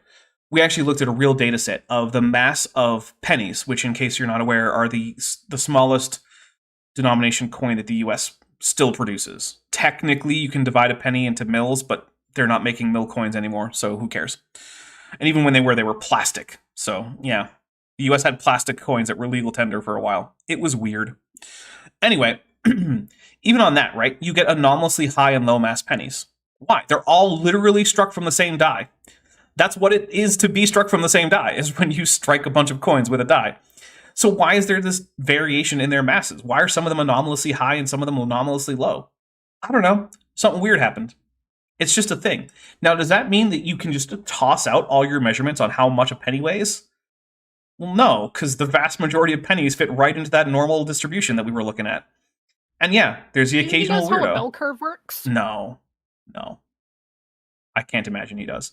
DM, the Middle East is a war-torn country, Wayne, for $5 says, if there were rocks on the moon, they'd be falling on our heads. Mothra! Hashtag Dapper as a NASA shield. That's what that is. Okay. We'll take a drink. Halle Berry fix that? I mean, so many people have fixed the moonfall problem. Which, by the way, Thanks, Halle Berry. that is not how moonfall would actually work. The moon can't just hit the Earth as a single ball of rock. It would break up once it gets past the Roche limit, which is considerably closer than impacting the surface of the Earth. It would turn into rings. It's the same reason Comet Shoemaker Levy 9 broke into a gajillion pieces before it hit Jupiter. Mm-hmm. Yep. I have several examples here, but... Okay, you have several examples, Dwayne, but can you cite any of them, Dwayne? No. No. No citations will be provided. Here's the thing, right? I have, 80 examples of times when Dwayne Gish openly admitted that creationism was a lie, that there is no God, and that Jesus didn't exist because Richard Carrier is such a cool guy. I've got 80 examples. Can we see the list? No, you can't see the list. No, I won't tell you where they're from. But trust me, Dwayne Gish did it at least 80 times. Yeah. You know what? You shouldn't trust me about that. And I don't trust Dwayne Gish about this. Time is running out. Just let me say this, that these Time is running out, bro. There's over a half an hour left on this video. things, they Yeah, get all but kinds part of of it's ages. probably preaching. I think there's also a Q&A. Ugh. What? Sometimes people actually ask interesting questions that I can answer for real, and then we can listen to how Dwayne lies about the question. Yeah. I actually like creationist Q&A because the thing is, the creationist audience actually sometimes do ask really interesting questions that have interesting answers that the creationist then just fails to actually respond to in a way that tells them anything. Okay, this one made me laugh. Kip Davis says, the Apostle Paul is the Richard Carrier of early Judaism. Our geologists obtained rocks from the Grand Canyon. Now, nobody, evolutionists or otherwise, believes the Grand Canyon is more than a few million years old. That's true. Take a drink. He found lava that extruded over the top of the canyon. Therefore, that rock has to be younger than the canyon. He sent that rock. I'm being asked the what limit? Roche. R-O-C-H-E. Roche limit. The Roche limit is the area around a celestial body where if you get closer than that and you're a body that is gravitationally bound, you cannot stay gravitationally bound because of the difference, basically the tidal forces. And so only things that are bonded by other forces than gravity can stay together. So for instance, most satellites are well below the Roche limit, but they're not held together by their own gravity. They're held together by welds and chemical bonds and stuff like that. So they can stay together. But if you're something like a comet or an asteroid or a moon that's held together because of its own gravity, if you go closer to the object than the Roche limit that you're orbiting or going near, then the tidal forces will tend to break that object up into smaller chunks until you get to just the chunks that are actually bound by things like chemical bonds. To two different radiometric dating Fear can't outrun a mudmonger. Says, Neil Breen is the Richard Carrier of filmmaking. I don't know, because I actually like Neil Breen. I don't know. I think it's between him and Tommy Wiseau. Yeah, but the thing is, I like both of those guys. Because they're ridiculous. Don't have to well, yes, but you can also enjoy them because they're bad. I guess that's true. Okay. But I want Neil Breen to make so many more movies. Just keep making movies, Neil. Just do it all the time. And he just doubles down on everything he's doing every single movie. Every single movie is just more Breeny than the last. Mm-hmm. In fact, even to the point of sometimes playing more than one character, like he did in Twisted Pair. He plays himself, or he plays two twins. Two twins who became humanoids after being abducted by aliens and turned into AI humanoids. That you have, encyclopedic knowledge of the Neil Breen universe. That's because the movies are amazing in all the wrong ways. Kip Davis says Jordan B. Peterson is the Richard Carrier of being Canadian. Oh, oof. Wait, Woo! Is Richard Carrier American, or is he what? I don't even know. Someone tell me what Richard Carrier's nationality is. Laboratories. I don't know, but One that makes me laugh. Either way. used the lead method and got an age of 2 to 3 billion years. Okay. Another laboratory using rubidium strontium method got an age of 1,300,000,000 years. Oh, but what was the margin of error on that there, Dwayne? Because 1.3 billion years and what you said earlier, which is basically a center point of 2.5 billion years, might actually be the same reading depending on the margin of error, right? So if you have a bunch of different measurements that have overlapping margins of error, you've gotten one measurement of a consistent, they're all consistent with each other. So yeah. For a rock that has to Savage be more, Monkeyfish Cobra writes, the Ark encounter is the HVAC-equipped Richard Carrier period-accurate shipwreck replicas. This is highly specific. Fear Can't Outrun Mudmonger also says that Google says that Richard Carrier is an American historian. There should be more scare quotes around the word historian. Yeah. I have a history degree. I don't want him in that camp. Yeah, he's a historian in the same way that Georgios Tsoukalos is a archaeologist. That's the ancient aliens guy. Man. Oh, sorry. I'm sorry. Yeah, archaeologist. Outside the archaeologist. Yeah. Right. Be more than just a few million years old. We don't think it's that old anyhow. Then he obtained a rock from Mount St. Helens that formed in the Oh man, eruption we're in getting 1980. some creep It was show about references in the 10 chat to 15 now. years old when he got it. He sent it to a radiometric dating lab to use the potassium argon method. They found an age of 300,000 years. Yeah, here's the thing about using potassium argon and getting back an age of 300,000 years. That's identical to 0. Remember when I was talking about how when you use dating techniques with longer effective ranges, they get bigger margins of error, like in the hundreds of thousands of years or even millions of years? And also remember how I said that, generally speaking, with young rocks, you have a hard time getting a really good read because of the low amounts involved? And because of problems with, just evacuating the test chamber and having residual elements from previous tests in there, which with such young rocks can cause errors. Yeah, 3,000 years is 0 in this test. It is indistinguishable, right? It's like if you asked me, hey, how much, or I don't even know what to say. If you said hey, how much water is in this cup? And so I put it on a scale. And the scale says that oh, hey, you've got 4 grams there. That's the weight of the cup right there. I can just say that's 0, right? If there's no water in the cup and the cup is giving me 4 grams. It's basically the same thing. Savage Monkey Fish Cobra for $2 says historian with about the appropriate number of scare quotes around the word historian in reference to Richard Carrier. Yeah. So, Dapper Dinosaur, how says, now everyone picture Richard Carrier in the Navy. Go. Wait, was he in the Navy? I think that is the thing. I could have sworn I heard that possibly from Kip. I mean, that clarify in the chat, Kip. That wouldn't actually surprise me all that much. And also, Mark Smith points out that I am not a historian. I just remember what I saw firsthand.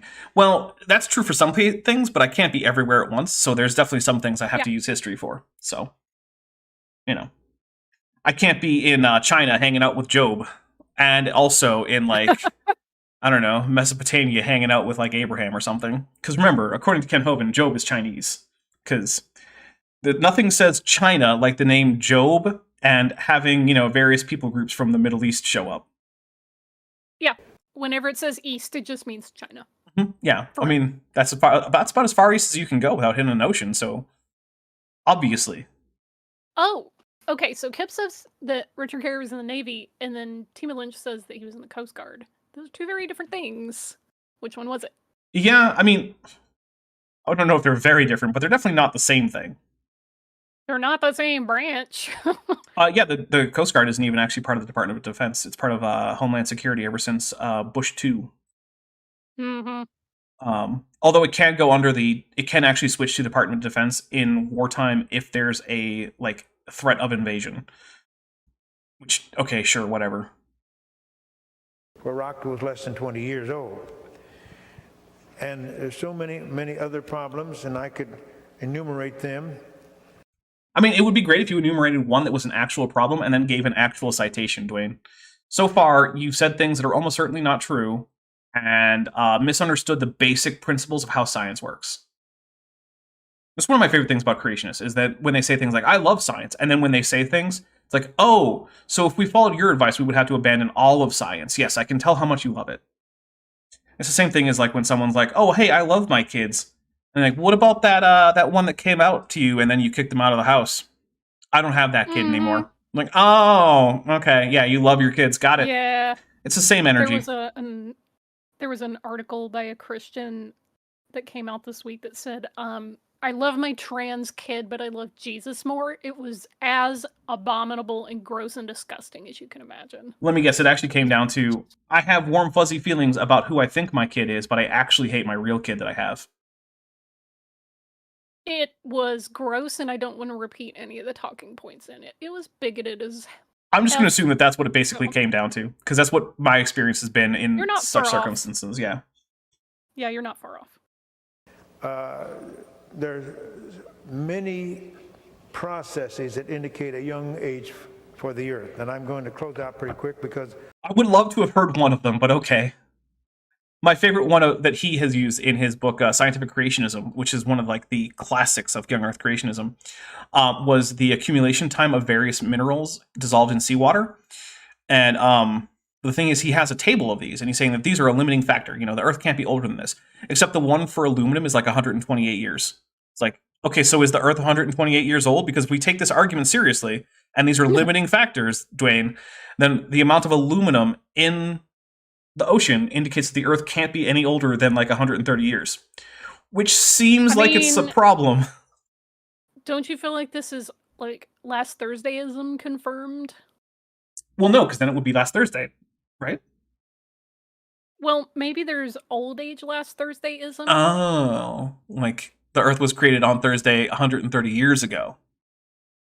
Ah, exactly. Okay. Yeah, maybe. Maybe that is evidence for that. I mean, once you're willing to just say anything can just be the appearance of age, you can pick any date that you want for the creation of the universe. They're all literally the same. Yeah. Which also means that the only rational thing to do in a case where some version of last Thursdayism is true is to just act as if it's not true and the universe is as old as all the evidence indicates. Because there's literally no difference between a universe that was created in the Big Bang 13.8 billion years ago and a universe that was created as if all of that had happened, but was only created last Thursday. There's no distinguishing between them. I see as time has passed. But let me mention just quickly, just a couple. Helium comes out of the Earth. When uranium and thorium and so forth decays to lead, helium is a product, another product. Well, it's alpha particles that can then gain electrons to become helium atoms, but it's not like uranium just gives off full-blown helium. It gives off alpha particles, which are helium nuclei. So it's 2 protons, 2 neutrons. So, and also, of all the ionizing radiation, alpha has the least penetration power. So next time someone says that they're an alpha male, just tell them, I'm glad to hear that you have so little penetration power. Beside the lead. That was my favorite meme of the week. Yes, it was really good. In the atmosphere, and it cannot escape the Earth. So they can measure the amount. Wait, helium can't escape the Earth? I have to back up. That can't be what he just said. Of helium, uranium and thorium and so forth decays to lead. Helium is a product, another product beside the lead. And have that in the atmosphere, and it cannot escape the Earth. It absolutely can escape the Earth. What? Helium escapes the atmosphere all the time. It's blown away by the solar wind once it gets into the upper atmosphere. I'm just taking a drink for helium can't escape the Earth, which is like literally the opposite of what's true. Helium is so good at escaping the Earth that currently there is a helium shortage that is not ever going to end because we don't have any great sources of new helium.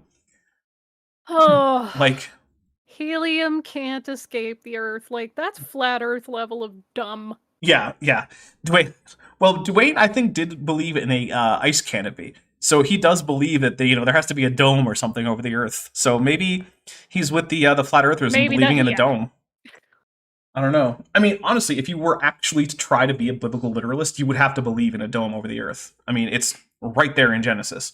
It even has windows to let in the rain and snow. So, yeah, funny how all these biblical literalists don't actually go as far as being flat earthers, except for the flat earthers, which, you know what? They're much more consistent in their biblical exegesis than ICR is. So I'll give them that. When it comes to taking that hermeneutic of taking these things literally, they're doing a much more consistent job than Dwayne Gish ever did. So they can measure the amount of helium in the atmosphere. The amount of helium in the atmosphere would be produced in 2 million years. Okay, that's only a problem if, Dwayne, you're right that helium can't escape the atmosphere, but it absolutely can and does all the time.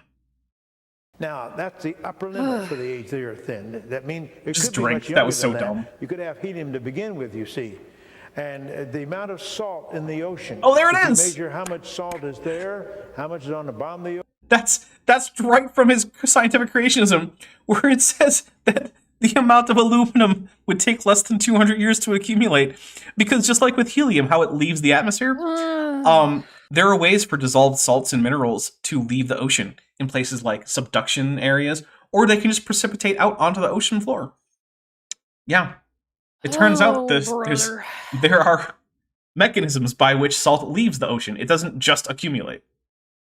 Ocean, we know how much enters the ocean each year through rivers and so forth. Mm-hmm. You divide one and the other, you get about 40 million years.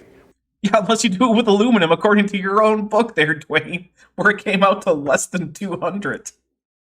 I just love this one, because it's just right in his book. Like, hey, if you take this argument seriously, the Earth can't even be 200 years old. Oh, okay, cool. Yeah, that makes lots of sense. I don't even know how he published that with a straight face. Like, he has to know that that doesn't work, just based on his own numbers. Why would you even publish those numbers? This is the confidence that only comes with being incredibly ignorant. Yeah. Well, I'm working on a video series about an AIG talk, and one of the points the speaker makes is basically like, hey, if you just embrace confirmation bias, then it turns out that your biblical worldview is easy to demonstrate with the evidence. Like, yep, that's true. If you just go full on into the confirmation bias, you will find out that the things you already believed are true. Who'd have thought? Of course, wow. You have to rely on that confirmation bias, which isn't a good idea, because there's no reason to think that you're right about your biases apart from the evidence. So, yeah. But it is true. If you just believe hard enough and have enough confirmation bias, you can prove anything. As long as you're willing to, ignore all the things that disprove you because of your confirmation bias. What does that mean? The ocean cannot be any older than 40 million years. Yeah, just drink. It could be younger. You could have a lot of salt in it to begin with, you see. It certainly would have. Assuming it had no salt and so forth, you still would only get an age of 40 million years. That's the upper limit. It's got to be younger than that. It's not though, but okay. Years old, as evolutionists believe.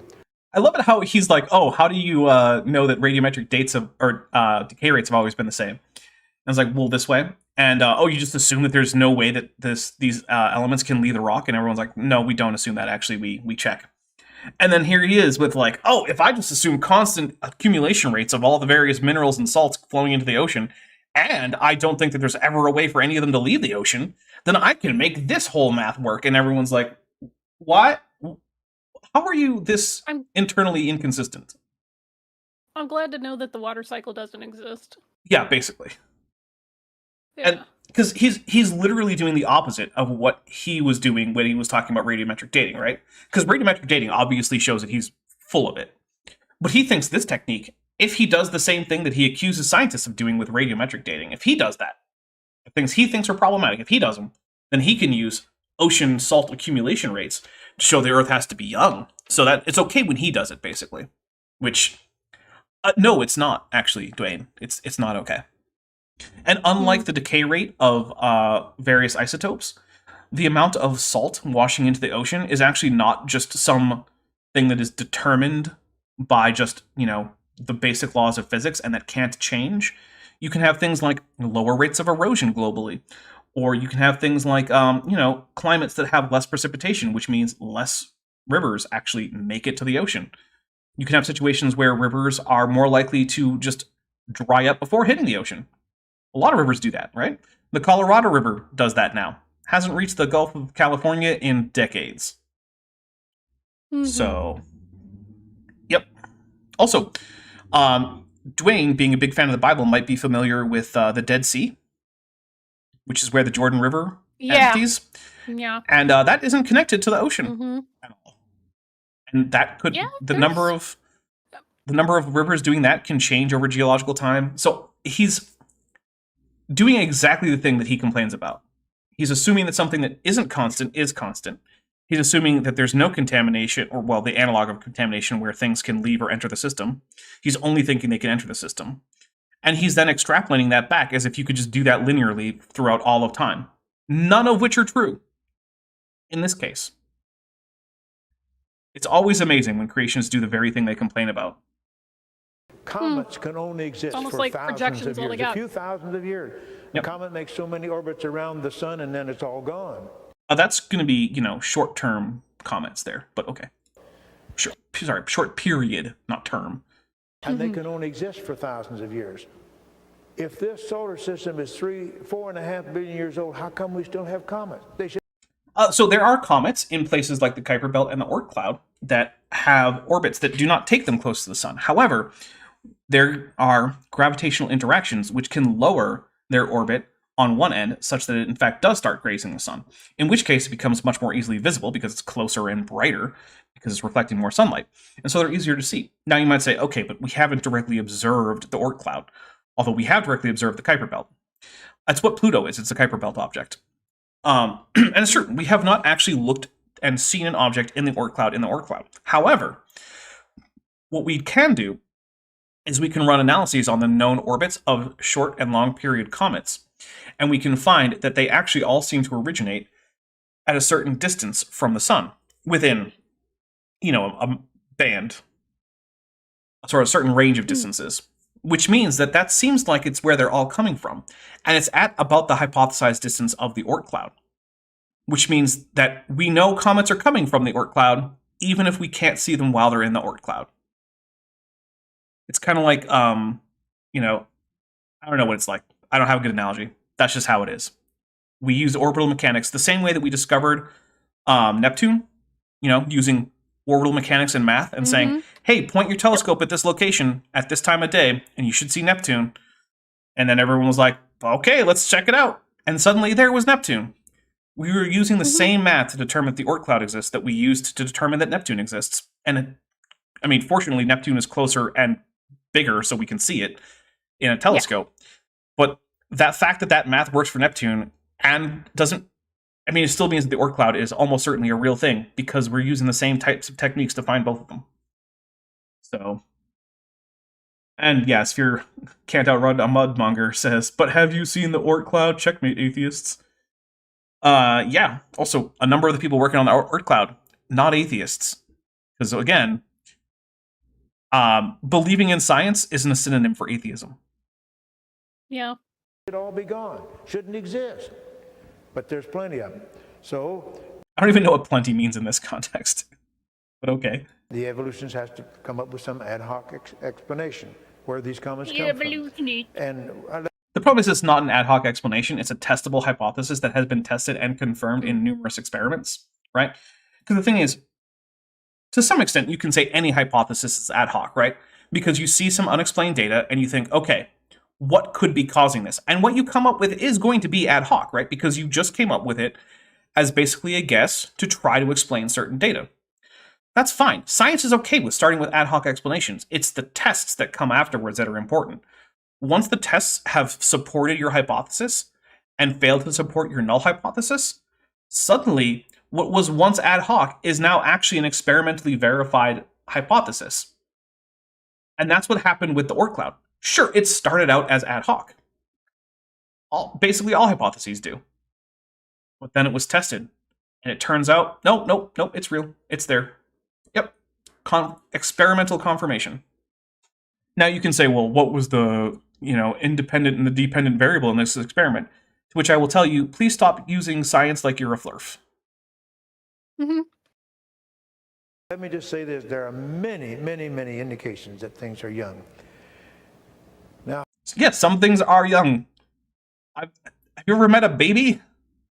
Yes, there are young things. And I am tired of creationists pointing to things that are young as if that means that everything is young. Babies and old people can exist at the same time in the same planet. That's a thing. If you've ever met an old person and a baby on the same day, you know why that logic doesn't really work.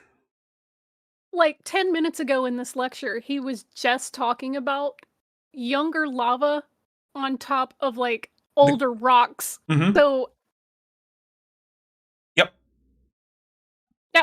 Yep, not even a hint of irony there. That's Mm-mm. fine. I will close and I'll say this.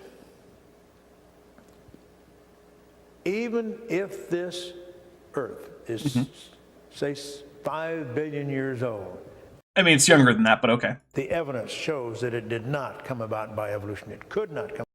I agree. The Earth did not evolve because the Earth is not a population of organisms with changing allele frequencies over generations. So you know what? That's true, Dwayne. Let's take a drink. The Earth did not evolve. Correct. Now, Maybe of course, he's thinking about celestials. Maybe. Oh my goodness. You know what? I think Dwayne needs a visit from the Silver Surfer. Speaking of celestials. Oh my god, right. About Stupid by horror evolution. energy says, if we descended from Europeans, why are we still a peon? Living things did not originate by evolution. Sir Fred Hoyle, the very famous British astronomer, Oh, Fred Hoyle. he became interested in the problem of the origin of life a number of years ago. He did. That's true. We'll take a drink for it, and then I'll pour another beer. Because I'm only now getting to my second beer. Guys, no one really stepped up with the AIG or a bag of dicks. That's the problem. We didn't get very many of those. Yeah. All right, here's another beer. So Fred Hoyle, by the way, he was in fact an astronomer and astrophysicist. He is the person that we can credit with really coming up with our current understanding of nucleosynthesis. So good job, Fred Hoyle. However, he's also a crazy nutbag, who did things like tried to say that Archaeopteryx, the fossil, was actually fake, and that the feather impressions were made by pressing a chicken feather into cement that had been added to the fossil. Okay, man. Yeah. Whatever you say. Of course, actual examination of the fossil indicates that, one, the counterslab, which is what you don't normally see, but does exist, has feathers that directly or feather impressions that directly correspond to the slab, which means that, no, you can't simply add concrete to both of them and then just place in chicken feathers because they won't line up. And also, scientists can tell the difference between cement that was put onto a rock and the original rock itself. And yeah, the feather impressions are in the original limestone of the Solnhofen limestone. They're not made of cement, which wouldn't be limestone. Now, limestone is often used to make cement. That's true. But you turn it into quicklime by heating it up to crazy amounts of temperature. So it's not chemically the same stuff as limestone. Which is actually a big discussion I had to have with Cindy Lincoln once. Because she was like, well, limestone can form very quickly because cement can solidify so quickly, and that's what they use to make cement. What? Yeah, so I had to explain. Cindy, what? Yeah, so I had to explain Cindy, to her no! difference between limestone and quicklime, and why you actually have to go through a whole process to get limestone to turn into quicklime so that you can incorporate it into your cement, and how that's not something that's happening just at the bottom of the ocean. Yeah. Look, I love Cindy Lincoln, but some of the things she comes up with are like, Cindy, please don't do that. And the thing is, I'm not the only one who's told her that. Other creationists have also said, like, Cindy, you need to double check this because that is not how this works. Bless her heart. Look, Cindy, no. Look, I love Cindy, but yeah, there are times. Turkey Sloth for $5 says, but Dapper, the Earth's but a mere baby every heck ever with a Godzilla. It's true. And I'll take a drink for that. What a mere babe. A weird lass. A mere baby, it's Wee a lad babe. or lass. Put in the Y in there. Sorry about that. Here we go. He and a colleague, and they assumed that the universe was 20 billion years old. It's not quite that old, but sure, whatever. At that time, it was a reasonable guess. They assumed that every star in this universe had a planet like the Earth. They made certain assumptions about the minimum requirement to get life started. Then, using all this data, so basically, Fred Hoyle ran the Drake equation. Okay. Yeah. they calculated the time required for life to evolve on this anywhere in the universe. They could not believe their calculation. According to their calculation, the probability that life could have evolved anywhere in the entire universe in 20 billion years was essentially nil. Okay. Here's part of the problem with that. Basically, so Fred Hoyle was running a modified version of what comes down to the Drake equation, which is just all the factors that you can add up to figure out how many technologically advanced societies should exist in the universe at a given time. When you cut off some of those factors, then you can turn them into how many planets with a biosphere should there be in the universe at a given time. Got a couple of super chats to read. So Timo Lynch for €5 says, some guy in a random field said a stupid thing about a field he didn't study, hence all of science is wrong, and the Bible is true. Checkmate, atheists. That's not even how you say Bible in French. Anyway, Pibblepunk, the atheistivist, for $5 says, when a creationist says everyone interprets evidence according to their worldview, that's them trying to excuse their confirmation bias. Yes, generally speaking, that is true. Yeah. But the problem with the Drake equation is that we don't know the value for basically any of the factors. A few of them we do know, right? Like we have a good estimate as to how many stars there are. We have a good estimate as to probably what proportion of them could support planets. It turns out it's most of them. We have some data, but not really enough to determine how many planets typically circle any given star with planets. We also have absolutely no idea what proportion of the planets that happen to be around stars are actually a place where life could reasonably exist. Like, we just don't know that yet. And so the problem with using this kind of thing is that when you don't know the numbers, you can't come up with a reasonable estimate, right? You just can't, right? It's like asking someone, if someone said, oh, hey, I just finished a drive from, like, I don't know, Toronto to Anchorage, and you wanted to figure out their average speed, but they won't tell you when they started, or for how many hours a day they were driving, then you can't figure out their average speed. You just don't have the information. You have the equation that would tell you that, but you can't actually do the math because there's too many variables that you don't have values for. So all that Fred Hoyle did was say, hey, I don't like this evolution thing, which he didn't. I don't know why, but he didn't. And I'm going to make up my own numbers that say that this is impossible. It's the same thing that creationists do when they come out and they say, oh, the chances of a single protein forming by chance are less than 1 in the number of electrons in the entire universe. Okay, cool. It's like, you made up some numbers. I drove from Toronto to Anchorage, but I'm not going to tell you, how long I was on the road or anything like that. And you just decide to do the Fred Hoyle and go, you were going about 1,000 miles an hour, so... Yeah. So you must have only left a few hours ago. Yeah. Yeah, you just make up numbers that just happen to fit what you already believed. Mm-hmm. Hey, here's a fun thing. If you just make up numbers, you can say anything is true if you're willing to just make up numbers. Yeah. Yeah, Kip Davis says driving from Toronto to Anchorage might kill you. Yeah, it's a long way. Well, also, there's a road that's very famous for having a lot of disappearances and homicides on it. So. Yeah. Although I'm also assuming that in this Toronto to Anchorage that you're, like, taking stops. And that there's, like motels on the way and stuff like that. I'm not assuming that you're just going to get in the car, start driving, and not stop until you get to Anchorage. Sir Fred said the probability of an evolutionary origin of life was equal to the probability that a tornado sweeping through a junkyard would assemble a Boeing 747. Thank you, Fred Hoyle, for coming up with the stupidest creationist trope that exists. I much appreciated, buddy. Fred Hoyle's American, right? I thought he was British. Or what? British? Okay. Yeah. I knew it was one of the two. I was about to say, man, Americans will do anything to avoid the metric system, but... Well, the thing is, while it is a decent joke, like, the existence of, like, the imperial system of measurement is just not gone in places like Canada or Australia or Great Britain. People still measure their height in those places a lot of times in feet and inches. They'll measure body They still mass in use miles, stone or I've heard. pounds. Yeah, miles are still common there. So the Anglosphere has varying levels of exclusive use of the metric system, and in very few Anglosphere countries or Anglophone countries is the use of the metric system complete, and the use of the more traditional British imperial system just gone. It almost never happens, but that's impossible. So they said life had to be created, therefore there must be a God. no, Fred Hoyle didn't say that. Yorkshire. Fred Hoyle Eee. was an atheist who never believed in God. We'll take a drink. We'll also point out that Fred Hoyle's idea was that actually life was something that only occurred once in its terms of it's actually generating itself, and that it probably happened in space somewhere, and then it was seeded to other planets via panspermia. That was Fred Hoyle's idea.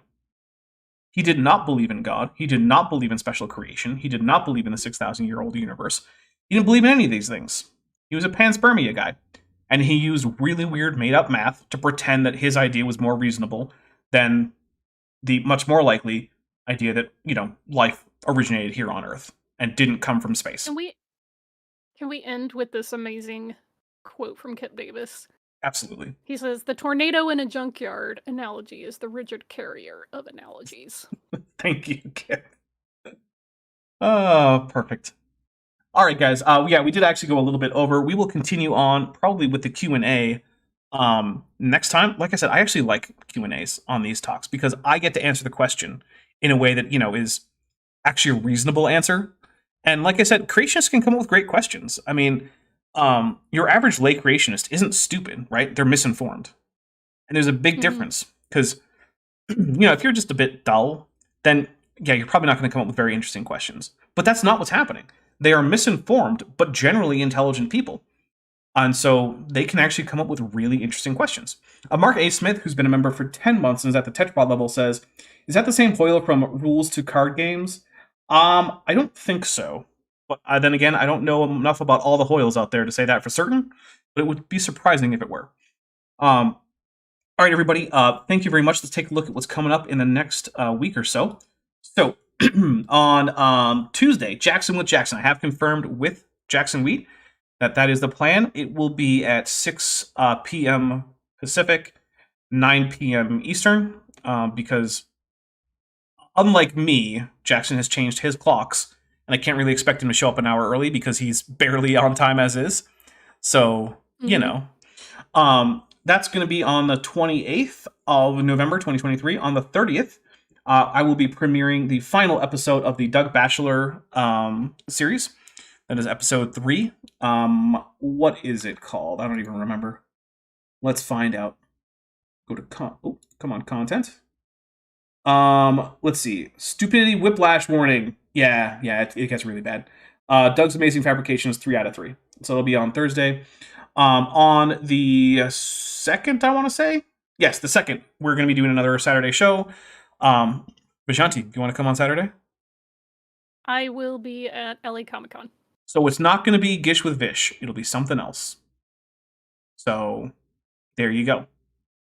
I'm also going to be a panelist at LA Comic-Con, so if you happen to be going to that, you can come check out our panel. It's on Sunday. It's called Arroz con Cosplay. Is it at the same time as my show? No, it's on a Sunday. Oh, right, Sunday. Yeah, you just said that. Yeah, so watch my show, then go see Vishanti be on a panel. Well, with that, guys, if you want to, if you're a member or a patron, you can head over to the Discord where we will be watching 4 episodes of Power Rangers Lightspeed Rescue. We only have one more week after this, or one more, watching session after this. And then we'll be on to Time Force. Yeah. So, Time Cops. It's going to be a Time Cop show. Yeah. Nice. All right, everybody. Have a wonderful rest of your weekend. Stay safe out there. And I hope to see all of you on Tuesday. Bye, everybody. Bye. Hey, before you leave, I just want to take a second to thank my patrons and channel members, especially those pledging $20 or above. Benthoven, Filtavara, Tapioca Weasel, Whispers, Denny5252, Ellerhan Teller, Ian Chen, Kelvin Brostick Van Manen, Landed Null, Mabbity Babbity, Monkey They Them, Sphincter of Doom, Ita V, Strawberry Vein, and Star Runner. It's because of my channel members and patrons whom you're seeing on screen that this channel can stay afloat. Without you, it would all shut down. If you want to join the team, there's a link to join the channel below this video, and there's a link to join the Patreon in the description. On the Patreon, you can get a 10% discount for pledging annually, and either way, you get early access to virtually all of my scripted videos, often 3 to 5 months before they come out for the general public. Thanks for watching.